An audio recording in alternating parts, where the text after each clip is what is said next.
j'ouvre les festivités. Je suis Martine Pérez, adhérente et enquêtrice au sein de l'association OVNI Languedoc. Bon, on va commencer. Donc, je vais vous faire découvrir ou redécouvrir différents témoignages concernant les RR3 et RR4. Mais tout d'abord, je vais vous présenter... Voilà. Le docteur Joseph Allen Hynek. Donc vous avez son pédigré, là, vous pouvez lire. C'était un scientifique pur et dur. La classification RR est mise au point par le docteur Joseph Allen Hynek pour les classifications RR1, 2 et 3. La 4 a été validée beaucoup plus tard. Donc il est astronome, physicien, astrophysicien et ufologue américain. Et en fait, il est complètement hermétique. Excusez-moi, je crie, j'ai pas l'habitude des micros. Vous me faites signe hein, si c'est un peu fort. Il est complètement hermétique au phénomène OVNI et trouve toujours une explication rationnelle à tous les témoignages, même quand il est prouvé qu'effectivement c'est un phénomène vraiment étrange, et bien il va aller chercher, jusqu'à ce qu'il trouve une raison scientifique au phénomène. Donc il travaille avec l'US Air Force sur le projet Blue Book en 1951. En 1956, il rejoint l'université d'Harvard en tant que directeur associé du projet Moonwatch, où il est chargé d'organiser le lancement de satellites et la formation des astronomes qui doivent les diriger. Donc on est vraiment chez quelqu'un de super scientifique, technique, voilà. Et en 1959, Hynek occupe un professorat à l'université de Northwestern. Excusez, hein, je ne sais pas un anglais au top. Et là, eh ben, il fait une rencontre. Et il rencontre un jeune étudiant français qui s'appelle Jacques Vallée. Vallée lui fait prendre conscience des manipulations dont il a été la victime. Par l'armée, par différents groupes, voilà. Et, mais bon, il ne cède pas tout de suite, hein, ça ne vient pas d'un coup. Et en 1972, Hynek publie son premier livre sur le sujet « L'expérience des ovnis, une étude scientifique ». Et il nous dévoile à ce moment-là son fameux système de classement, donc classement des RR1, RR2 et RR3. On y trouve aussi dans ce livre 2 photos d'une observation inexpliquée, ça tombe bien pour lui, qu'il a fait à travers le hublot d'un avion à 9000 mètres d'altitude. Voilà. Donc si avec ça, ben, il n'a pas compris, hein, mais le livre est plutôt bien reçu hein, par les critiques et dans son ensemble. Donc, là, on va attaquer les RR3. Donc les RR3, ce sont des observations d'OVNI en forme de tic-tac, de sphères, de ballons de rugby, de cubes, de Merkaba, de rectangles noirs, enfin bref, autant de témoins, autant de formes différentes. Et aussi, ce sont des observations d'entités biologiques. Donc, d'entités biologiques extraterrestres qui ressembleraient, par exemple, hein, d'après les témoignages, toujours, à des petits gris. Alors ceux-là, ils sont vraiment moches, ils font vraiment peur, ils sont petits, ils ont une tête rectangulaire avec des gros yeux. En général, les témoins disent que ce sont leurs yeux qui sont assez effrayants. Vous avez les grands blonds, alors ça c'est beaucoup plus agréable. Vous avez les géants et vous avez aussi, d'après les témoignages, ce qu'on pourrait appeler des reptiliens et des insectoïdes. Mais bon, voilà, toujours d'après les témoignages. Nous allons commencer... Alors, je vous ai choisi des affaires qui sont assez anciennes. Pour ce qui est des affaires récentes, vous avez des personnes qui vendent des livres, hein, et qui vous parlent, et où ils remettent aussi à jour un petit peu les enquêtes sur ces phénomènes assez anciens. Donc là, on va commencer par l'affaire de Valençol, qui est bien connue des ufologues. Et en fait, je ne vais vous faire qu'un résumé de cette affaire.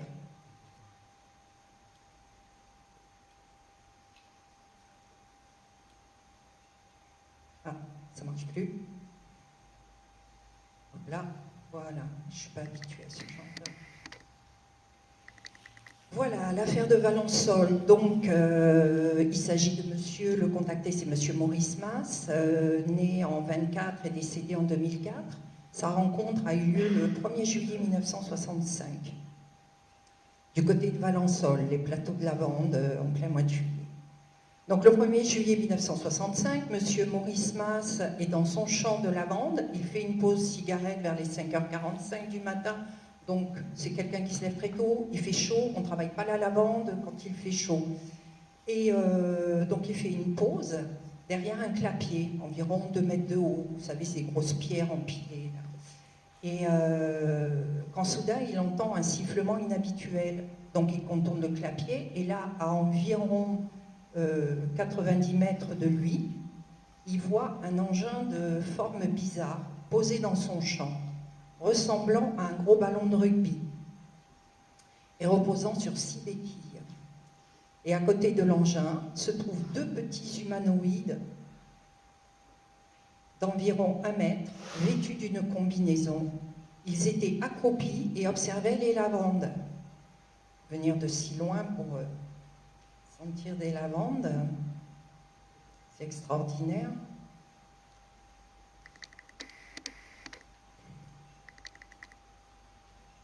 Alors, sous la photo, là, vous avez un lien où vous pouvez justement aller consulter un petit peu tout l'historique de cette histoire. Vous pouvez faire une photo, recopier le lien. Voilà. Donc, l'une des 2 entités aperçoit Monsieur Mas, il en informe son collègue et il pointe un tube transparent en direction de Monsieur Mas. Et ça le paralyse complètement. Par contre, il reste complètement conscient de la situation et il n'a pas peur. Donc les 2 Hittiers remontent dans leur vaisseau et celui-ci décolle très rapidement.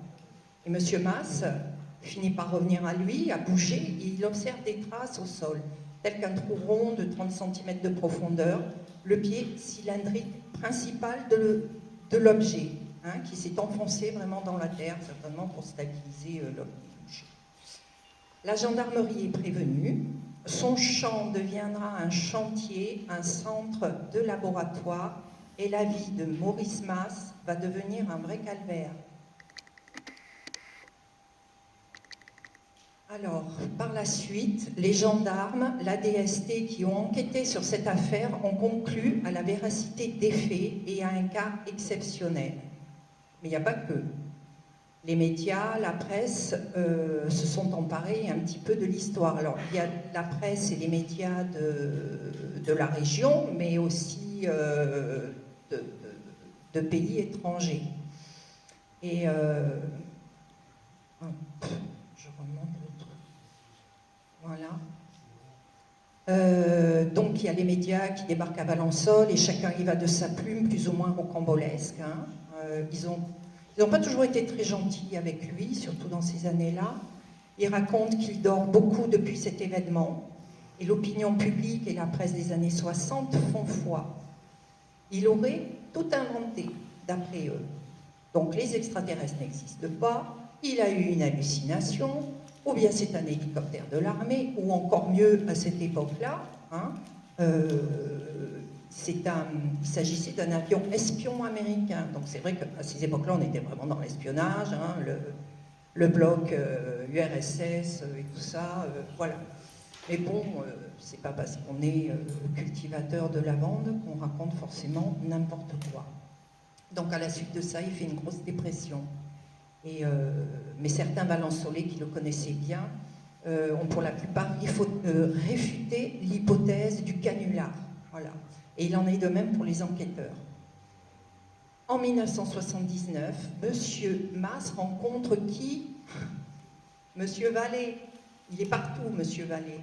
Il rencontre Monsieur Jacques Vallée, qui est informaticien, astrophysicien, ufologue et auteur français de science-fiction. Et alors, il lui aurait confié, Monsieur Mas aurait confié à Monsieur Vallée qu'il aurait revu un ovni la nuit, avec plein d'éclairages de toutes les couleurs, et qu'ils ont communiqué télépathiquement, et qu'ensuite, lorsqu'ils sont repartis, il aurait effacé les traces. Voilà. Bref, Monsieur Mas a vraiment été impacté par cette histoire. Hein. Sa vie a été complètement bouleversée. Et comme dirait le capitaine Vanet de la compagnie de Digne, il y a vraiment là quelque chose d'incompréhensible, effectivement. C'est assez compliqué. Alors, on va tomber sur un second cas aussi qui est dans le sud de la France, c'est le cas de Rose C. Donc son nom, Rose C, elle a 24 ans à l'époque, l'histoire se passe à Nîmes et la nuit, je ne sais pas quelle heure, j'ai pas d'heure. Et la rencontre a lieu le 10 avril 1952. Elle a 24 ans, elle est maman d'une fillette de 4 ans. Depuis son divorce, elle vit chez son père, qui est veuve dans la petite maison de celui-ci, sur les hauteurs de Nîmes. Et ils sont heureux. Le 5 avril de la même année, la petite part en vacances chez ses grands-parents. Et Rose C décide d'aller sur le terrain familial qui se situe dans la garrigue. Donc, ils ont une petite propriété dans la garrigue où il y a 2 masés, un grand et un petit. Et elle y va pour quelque chose de simple. À l'époque, ils faisaient beaucoup de récupération de tout, donc elle va récupérer de la laine qui est dans un vieux matelas pour reconstituer un autre matelas pour le lit de sa fille, le truc banal, voilà. Et donc, elle enfourche sa bicyclette, accompagnée par ses 2 chiens, et elle fait même une petite partie du trajet en poussant le vélo, parce que ça grimpe sec, c'est caillouteux. Et sur le chemin, elle s'arrête pour s'approvisionner dans une petite boutique. Elle prend des bougies, parce qu'on est dans un masé, il n'y a pas de lumière. Hein. Elle prend des boîtes d'allumettes, de l'eau, enfin, de la nourriture, voilà. Et parce qu'elle a l'intention aussi d'y rester 2 ou 3 jours. Donc, elle arrive en pleine journée, elle fait un petit peu le tour du masé, elle regarde ce qu'il y a. Il faut savoir une chose, c'est que ce masé est très isolé. Maintenant, quand on regarde sur Google Maps, on voit qu'il y a plein de villas qui ont été construites autour. Mais à l'époque, c'était la campagne complète. Donc, le soir, elle s'installe dans le grand masé, elle se couche, et les chiens s'allongent au pied du lit. En pleine nuit, le grognement des chiens la réveille, elle allume sa lampe torche et l'éteint aussitôt pour ne pas être repérée. Donc tout ça, tout ce que je vous raconte, c'est elle qui le raconte dans son livre. Elle en trouve la porte et les chiens en profitent pour se faufiler dehors, toujours en grognant en direction du petit masé. Connaissant le terrain, elle se met à couvert tout en avançant. Et là, soudainement, elle est éblouie par une lumière vive. Et derrière elle, il y a une voix qui lui demande « Que faites-vous ici ?» Et elle répond « Et vous-même ?» Pour répondre comme ça du tac au tac, il faut être vraiment courageuse, surtout en pleine nuit. Et donc elle répond à un homme d'environ 1m72, je précise, d'origine française. Ses vêtements sont de couleur sombre et il ne dégage aucune agressivité. Et elle s'exclame, elle est bien bonne celle-là, je suis ici, sur mes terres. Voilà. Elle entend un bruit dans les fourrés, dans les herbes, et elle se retourne, et là elle éprouve la plus belle frayeur de sa vie. Un être gigantesque, environ 2m30, 2m40, brun de peau, le nez comment dire, droit, les cheveux légèrement bouclés, très noirs. En fait, il était un peu de type indien, voilà. Il l'attrape par le cou, c'est toujours assez, pour un premier contact, on ne peut pas dire que ce soit forcément agréable. Il l'attrape par le cou, puis la lâche en parlant dans une langue inconnue à l'homme qui se tenait à côté d'elle, donc le fameux français. Et là, il lui dit il ne faut pas avoir peur, nous n'avons pas l'intention de vous faire du mal, ne craignez rien. Ben, c'est sûr que, dit comme ça, il n'y a aucun problème, on est tout à fait rassurés. En fait, elle est morte de peur quand un second géant arrive, et puis un troisième. À partir de là, il va y avoir des demandes venant de la part des visiteurs. On est dans la récup totale, dans la récupération pure et dure. Ils lui demandent des livres, donc elle leur passe le Comte de Monte Cristo. Des revues, elle leur donne la revue qu'elle avait amenée le matin même, qui est une revue de mode. Donc des revues, toutes sortes de revues, il en restait quelques-unes au Mazet, des journaux, la presse, ils récupèrent de tout. Et ils récupèrent aussi, sur le terrain, ils récupèrent des pousses d'olivier, de la lavande, du thym, tout ce qui est végétal et minéral, afin, alors, ils lui disent, c'est afin d'analyser l'impact qu'ont eu les bombes atomiques et les essais nucléaires sur la planète. Là, ça devient un peu plus sérieux quand même. Hein. Et elle remarque que leur engin ressemble à un immense canotier. Donc voilà, ça c'est une photo tirée de son livre, hein, c'est un croquis qu'elle a fait. Il est à 1 mètre du sol et ne repose sur rien. Donc il lui propose de l'emmener, comme avec le fameux français. Hein, et en fait, elle refuse d'aller habiter sur Edaïr, dans le soleil, serait Alpha du Centaure, à 4,37 à des lumières de la Terre. Je sais pas, moi je me dis, un voyage, t'as pas besoin de passeport, t'as pas besoin, ouais, ça serait peut-être sympa d'aller faire un petit tour là-bas. Mais bon, elle veut pas, elle a peur, c'est vrai qu'elle a une petite fille, elle peut pas l'abandonner. Donc ils disent que sur leur planète, tout est plus grand qu'ici.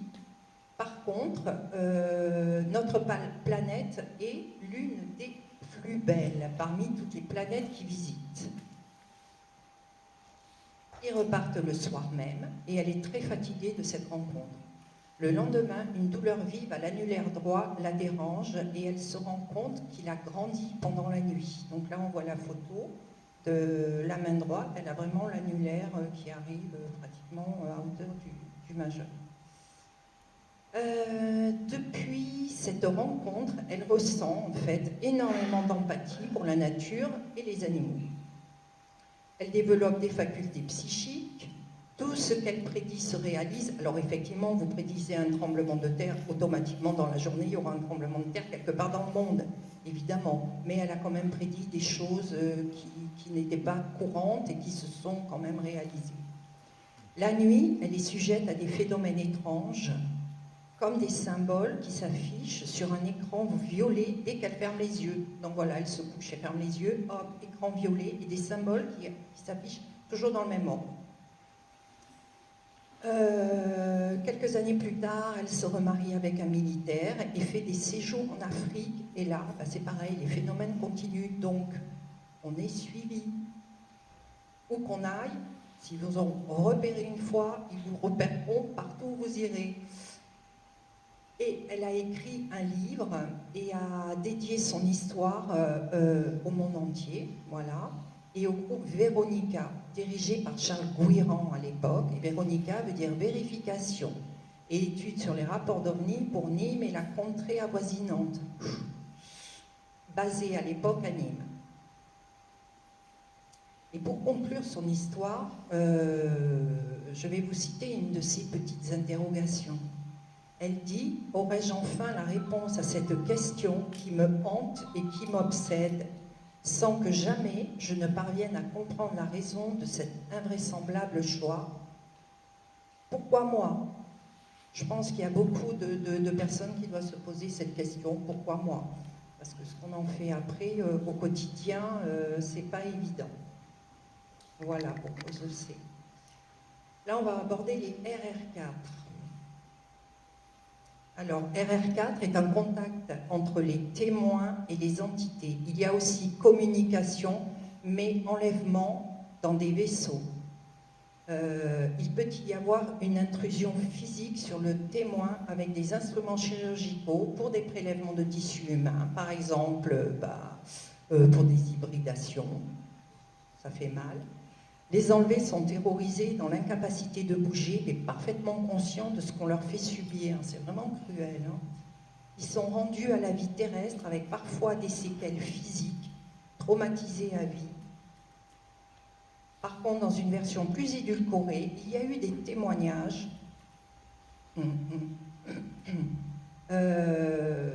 des témoins disent qu'ils ont eu la chance de voyager avec des entités très sympathiques. Alors, je suppose que les méchants, c'est les gris, et les sympathiques, ça doit être les grands blonds, je pense.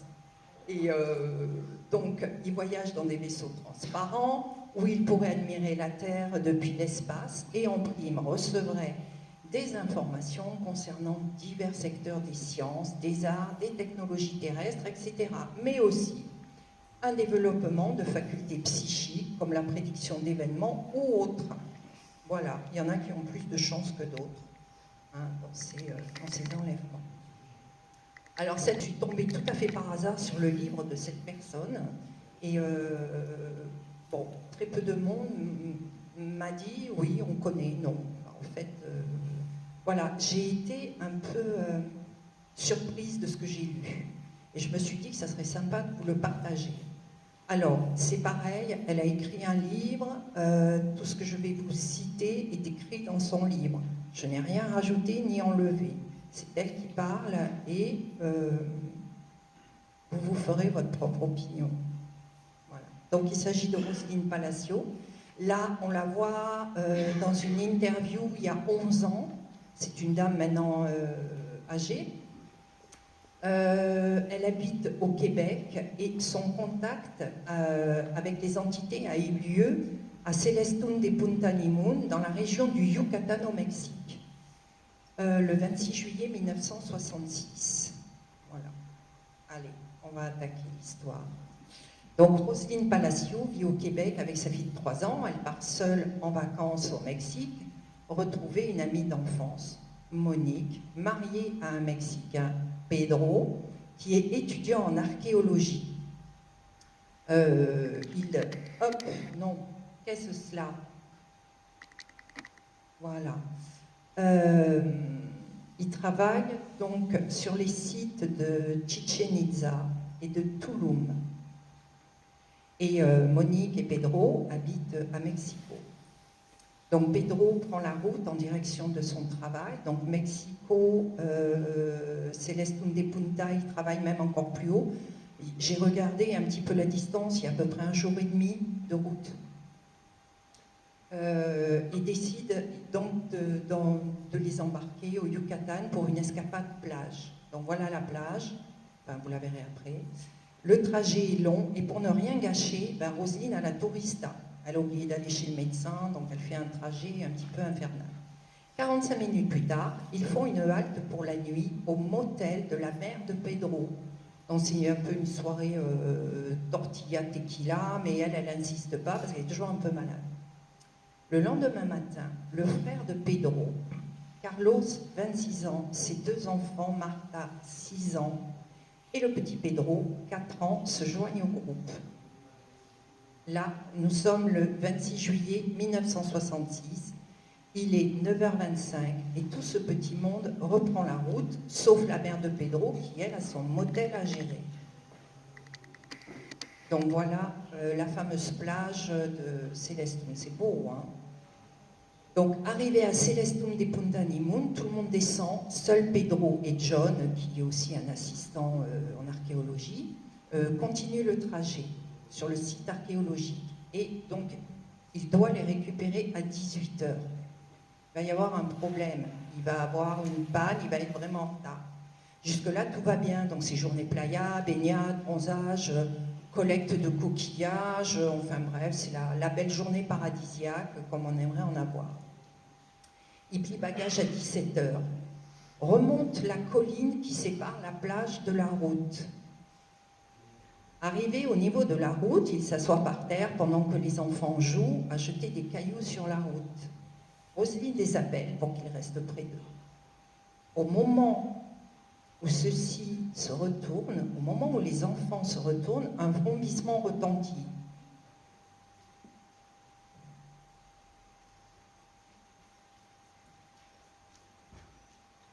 Ce bruit semble provenir de derrière la montagne.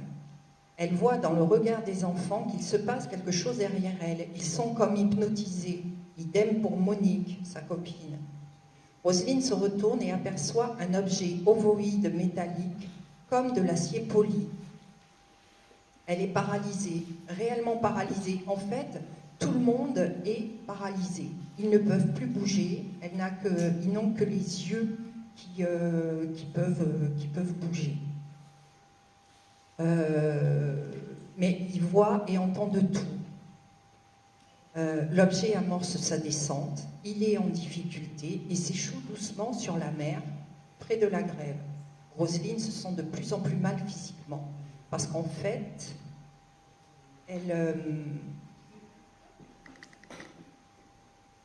le ciel s'assombrit, elle lève les yeux, un immense nuage noir recouvre la baie depuis la mer jusqu'à la montagne. Le nuage s'estompe et laisse apparaître un engin aux dimensions effarantes. Aucun être humain sur Terre ne pourrait concevoir et construire cette chose monstrueuse. Un faisceau lumineux sort de dessous l'appareil et aspire lentement l'objet. L'histoire ne s'arrête pas là, puisque Roselyne va être victime d'un enlèvement. C'est-à-dire, pendant qu'ils enlèvent l'objet, elle, hop, voyage de groupe, elle part. Par contre, je tiens à préciser, elle n'était pas seule. Elle ne raconte absolument pas dans son livre si les autres l'ont suivie avec elle. Donc elle va être victime d'un enlèvement. Ça, l'image que vous voyez, c'est un croquis qu'elle a fait, qu'on voit dans son livre. Elle parle des humanoïdes, donc qui l'ont enlevé. Les humanoïdes sont constitués de milliers de particules brillantes, une tête sans nez, un trait à la place de la bouche, tout leur corps est vibration. Elles ne marchent pas, elles glissent. Un cylindre de couleur argentée d'environ 10 cm avec une lumière rouge à son extrémité la scanne. Elle apprend qu'elle est enceinte. Oh, surprise, elle ne le savait pas. La petite lumière rouge pointue devient pointue et elle ressent, il dirige la lumière au niveau de son estomac. Et à cet endroit-là, elle ressent comme un pincement sec à travers la peau. D'ailleurs, ça lui fait mal. Ça la met vraiment mal à l'aise, quoi. Et quand le nuage se disperse, quand le nuage arrive, le nuage qui cache cette espèce d'énorme soucoupe volante, elle pense qu'il y a une tornade et en fait elle se sent mal parce qu'elle reçoit des espèces de flèches dans le corps. Voilà, ça là, et elle ne peut pas bouger. Donc c'est assez douloureux comme...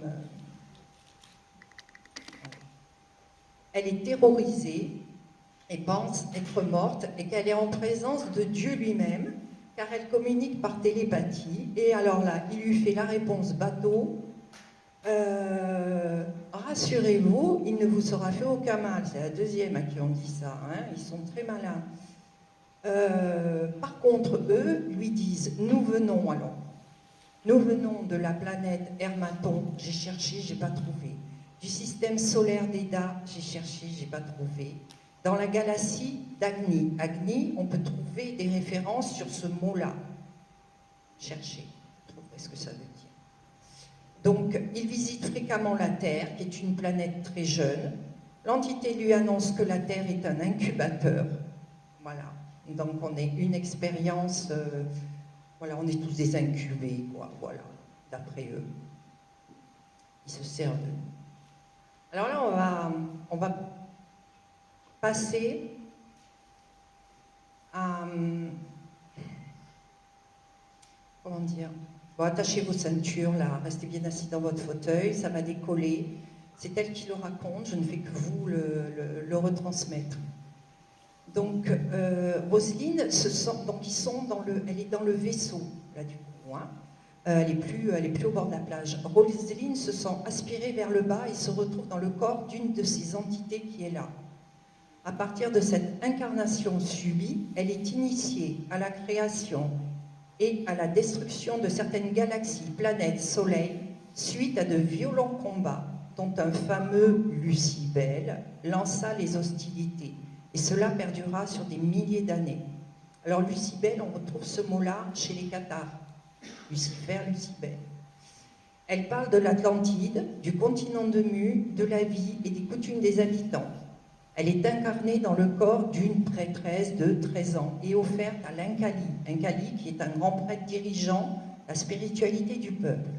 Il est âgé d'une vingtaine d'années et il est très beau, ce qui ne gâche rien. Elle parle de la vie en Atlantide. Donc, elle dit la vie en Atlantide est loin de ressembler au paradis. Ici passe des choses horribles, telles que des manipulations génétiques, lutte intestine, infections virales qui déciment les populations. Le chef de la rébellion, qui s'appelle Bélial, assassine à tour de bras. La Terre tremble sous les expériences de technologie à rayons projetés. Alors, il y a une arme qui s'appelle, je ne sais pas si je vais prononcer correctement son nom, ça s'appelle le Tuaoi. Les inondations détruisent les récoltes et la famine s'installe. La mer ne cesse de monter et d'engloutir les terres. Elle-même, Roselyne, a provoqué destruction et mort dans cette entité où elle est à 10 minutes. Elle raconte que, voilà, elle a provoqué destruction et mort elle-même. Bon, faut lire son bouquin, c'est hallucinant, hein, j'ai halluciné. Concernant Gomorrhe, elle raconte que les personnes sont petites, trapues, sales, difformes, au comble de la laideur et de la monstruosité. La ville pue, ils vivent dans les immondices et la fornication. Quant à Sodome, les gens s'accouplent avec des animaux. J'en dirai pas plus. En ce qui concerne Mu, le continent de Mu, ou Mu, il y en a qui l'appellent Mu, la dégénérescence fut la conséquence des brigades des savants Elohim et de leurs expériences ratées, tandis qu'ici, une simple erreur biologique naturelle a suffi pour engendrer cette décadence. Voilà. Sodome et Gomorrhe. Donc, elle raconte ce qui s'est passé à Sodome et Gomorrhe. Hein, voilà. Sodome et Gomorrhe, soudain le vent se lève et tourbillonne, un immense nuage noir s'avance au-dessus de la forteresse. Petit à petit, il se dissipe et laisse apparaître un immense vaisseau. Il est tellement gigantesque qu'il recouvre complètement la ville. Et bientôt, des rayons de lumière fusent du ventre de l'appareil. C'est un véritable bombardement de faisceaux puissants. Les édifices s'écroulent en poussière. Des gens sont pétrifiés sur place. Tout est réduit en poussière en quelques minutes et le vaisseau repart. Voilà, ça y est, on a fait notre boulot. On a tout détruit. Que d'émotions. Rosine est profondément perturbée par ce qui lui est montré. Elle n'arrive plus à différencier ce qui est réel de ce qui ne l'est pas. Et elle veut rentrer chez elle.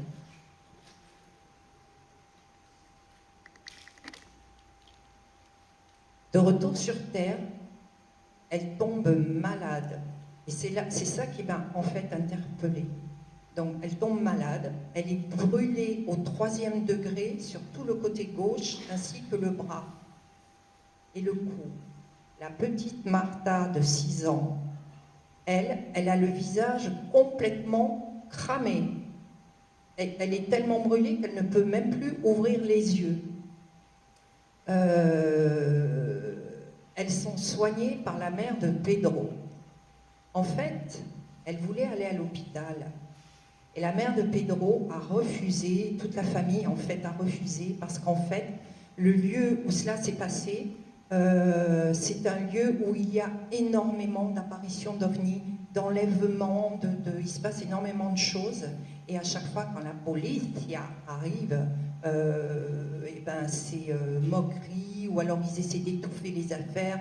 Il y a tout le temps des grosses voitures noires qui arrivent avec des gens habillés en noir et qui font le ménage derrière eux. Donc elle voulait pas d'ennui, donc elle a refusé qu'elles aillent à l'hôpital. Et donc elle dit qu'elle les a soignées avec une espèce de pommade à base de pétrole. Et j'en ai déjà vu de ces pommades, ça pue, mais c'est très efficace sur les brûlures. Et donc elle n'a pas voulu non plus qu'on prévienne la police. Donc ils se sont débrouillés comme ça. Donc son amie Monique, là, la donne change complètement. Son amie Monique la rend responsable de l'état de sa nièce. Elle se fâche contre elle et elle ne veut plus la voir. Roselyne écourte ses vacances et rentre chez elle au Canada où elle retrouve sa fille de 3 ans.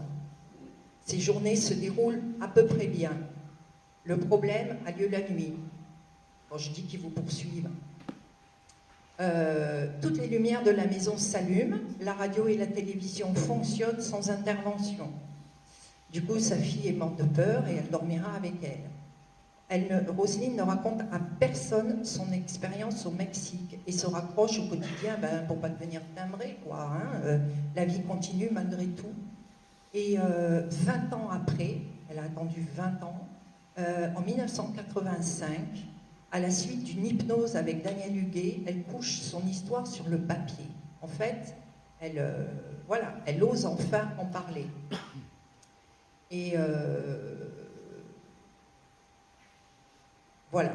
Donc, elle a été interviewée il y a 11 ans à peu près sur une chaîne au Canada, où elle parle un petit peu de cette expérience. Et à la suite de ça, elle a été aussi tellement harcelée par les médias, et voilà, et puis par des personnes qui disaient qu'elle était une menteuse, enfin bref, qu'elle a décidé de couper l'éponge, essayer de chercher ses coordonnées, ses références, la contacter, lui demander si elle m'autorisait à me servir des photos de son livre. Je ne l'ai pas trouvé, donc je la remercie quand même.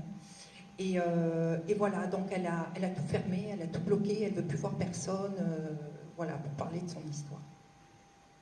Donc voilà, moi après, cette histoire m'a interpellée. Et à l'intérieur du livre, évidemment, quand on le lit, il se passe encore beaucoup de choses.